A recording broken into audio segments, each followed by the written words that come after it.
एक लोटा पानी लीजिए, उस पानी में 5 पीपल के पत्ते डाल दीजिए। कितने पत्ते? 5। थोड़ी सी काली तिल्ली डाल लीजिए, थोड़ा सा हल्दी का गट्टा, हल्दी जो सूखी एक गट्टे में आती है ना, हल्दी की गांठ, उसका थोड़ा सा टुकड़ा उस कलश में डाल लीजिए। और जिस व्यक्ति का समय गड़बड़ चल रहा हो, लक्ष्मी नहीं आ रही हो, बीमारियां बनी हुई हो, दुख हो, तकलीफ हो, कष्ट हो, बस वो पानी को लेकर जाओ जिस व्यक्ति को ज्यादा कष्ट है, और पानी ले जाकर शंकर जी के ऊपर वो चढ़ा दीजिए। और जब शिव जी पे जल चढ़ जाए, वो 5 जो पत्ते आपने बेल उसके पीपल के डाले हैं, उस पीपल के पत्ते को उठाकर वापस अपने ऊपर जल का सिंचन कर लीजिए महाराज। आपको 3 दिन में अंतर मालूम पड़ जाएगा कि आपके कार्य से। एक लोटा पानी लीजिए, उस पानी में 5 पीपल के पत्ते डाल लीजिए। कितने पत्ते? 5। थोड़ी सी काली तिल्ली डाल लीजिए, थोड़ा सा हल्दी का गट्टा, हल्दी जो सूखी एक गट्टे में आती है ना, हल्दी। पीपल के पत्ते का दोना बनाकर, काय का दोना बनाना? पीपल के पत्ते का दोना। तो पत्ता होता है ना पीपल का, तो उसको ऐसा दोने जैसी आकृति बनाकर उसमें गंगा जल, बेलपत्र और अक्षत, सादे अक्षत, अखा जो अक्षत होता है चावल, 7 दाने अक्षत, 3 जो आती है, जो 3 दाने जो के दोने में रखकर गंगा जली के साथ में अपने मन की कामना कर भगवान शिव की आराधना कर भगवान शंकर का स्मरण कर या शंकर भगवान का रुद्र स्मरण कर अपनी मनोकामना कर अगर कोई लड़का कोई लड़की जो कुंवारी अवस्था में हो, शादी नहीं हो रही हो, तो वो उस जल को उस दोने से शिव जी के शिवलिंग पर समर्पित कर दें और उसी जल का तिलक लगाकर वापिस आ जावे। मात्र 3 महीने में लड़का लड़की का संबंध बन जाता है।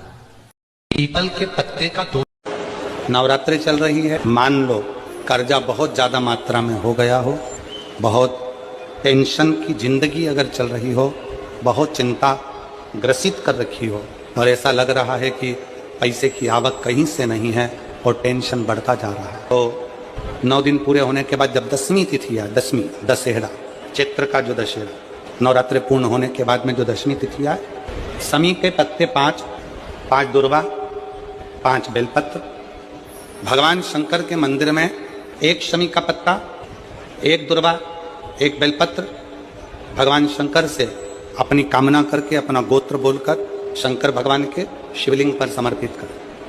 फिर दूसरा पत्ता, दूसरा शमी पत्ता, दूसरी दुर्वा, फिर शिव जी पे समर्पित कर। 5 पत्ते शमी के, 5 दुर्वा, 5 बेलपत्र, जो विजयदशमी चैत्र महीने की रहेगी, चैत्र महीने की जो 10वीं, अमृत के बूंद से प्रकट हुआ है पान का पत्ता।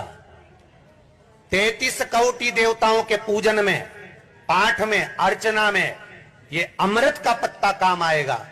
जिस जल के पात्र में यह पत्ता रखा रहेगा, वो जल क्षीर सागर के अमृत तुल्य हो जाएगा। क्षीर सागर के अमृत तुल्य। अमृत के बूंद से किसी के यहां यदि संपदा की अगर कोई कमी आती है, सारी दुनिया में अगर आप एक बार होकर आ गए हो, सारी दुनिया में माथा टेक लिया, सारी दुनिया को अपना घर दिखा लिया, दुकान दिखा ली, द्वार दिखा लिया, हाथ दिखा लिया, भाग्य दिखा लिया, और भाग्य पलट ही नहीं रहा, बिल्कुल भाग्य ना पलट रहा, तो कार्तिक के महीने का एक नियम बना। कार्तिक के महीने का एक नियम बना लो। कार्तिक के पूरे महीने में एक बेलपत्र, मंदार का एक पुष्प और एक शमी पत्र, ये 3 चीज है। जब आप भगवान शंकर को जल चढ़ाने के लिए शिवालय में जाएं, जल चढ़ाने के बाद ये तीनों चीजें, सबसे पहले चढ़ेगा बेलपत्र, फिर चढ़ेगा मंदार, उसके बाद चढ़ेगा शमी पत्र। ये तीनों चढ़ाकर बाबा के दरवाजे पर प्रणाम कर कर रोज आओ। चढ़ाया हुआ जल थोड़ा सा द्वार पर छीटो। 1 महीना कार्तिक का महीना पूरा कर। सब कान खोलकर सुन लो। कल है 30 सितंबर मंगलवार, अष्टमी तिथि। शाम को रसोई घर में चूल्हे के पास घी का दीपक जलाओ, दक्षिण पूर्व दिशा में रखकर 2 बातियां लगाओ। एक माँ अन्नपूर्णा के लिए, दूसरी माँ लक्ष्मी जी के लिए जप करो। ओम श्री महालक्ष्मीये नमः, ओम अन्नपूर्णेश्वरी नमः। विश्वास रखो घर में कभी अन्न धन की कमी नहीं होगी। बोलो हर हर महादेव, जय माता दी। सब कान खोलकर सुन लो। कल है